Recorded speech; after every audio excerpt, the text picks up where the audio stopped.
এবার আমি চিন্তা করছি এখান থেকে গিয়ে হুম। আমি, সাকিব, বুবলি, জয় আমরা 4 জন মিলে ছবি দেখতে যাবো। ওকে, দ্যাটস আর আমি যেহেতু তার ঘরের বউ, আমি তাকে ডেফিনেটলি বুঝবো, কারণ ওর ভালো হলে আমার ভালো লাগতো। একজন ওয়াইফ তো তার হাজবেন্ডের ভালোই চায়, সে শত্রু হলো ওয়াইফ, ল্যাংড়া হলো ওয়াইফ, খোড়া হলো ওয়াইফ, প্রতিবন্ধী হলে প্রতিবন্ধী। তো আমি তো তার নিশ্চয়ই গার্লফ্রেন্ড ছিলাম না, বা তার কাছে রাখার মতো মানুষ তো ছিলাম না।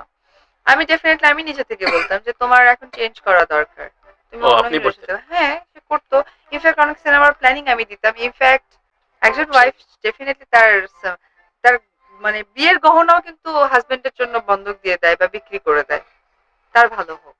তা আমার শুধুমাত্র একটা সিনেমাই তো করবে বা 5টা সিনেমাই তো করবে, তো এর থেকে আর বেশি কি? না, আমি আপনার প্রিভিয়াস ভিডিওগুলো দেখছিলাম বলে আমার কাছে মনে হচ্ছে যে বুবলি এটা আমার কোনো কোয়ালিটিতেই আসে না। তো ও আমার কোয়ালিটি তৈরি করতে অনেক দিন সময় লাগবে। আমি ঘরে রান্না করেছি, বাইরেও ক্যামেরা অ্যাকশন দিয়েছি, আবার বাচ্চাও নিয়েছি, প্রকাশও করেছি।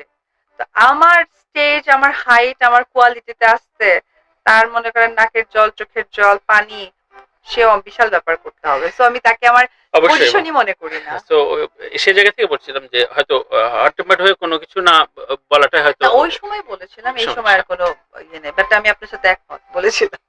সাকিবের কোনো ভালো বা বিশেষ কোনো মেসেজ, আপনার শারীরিক খেয়াল খবর রাখা, একটু শুনি না।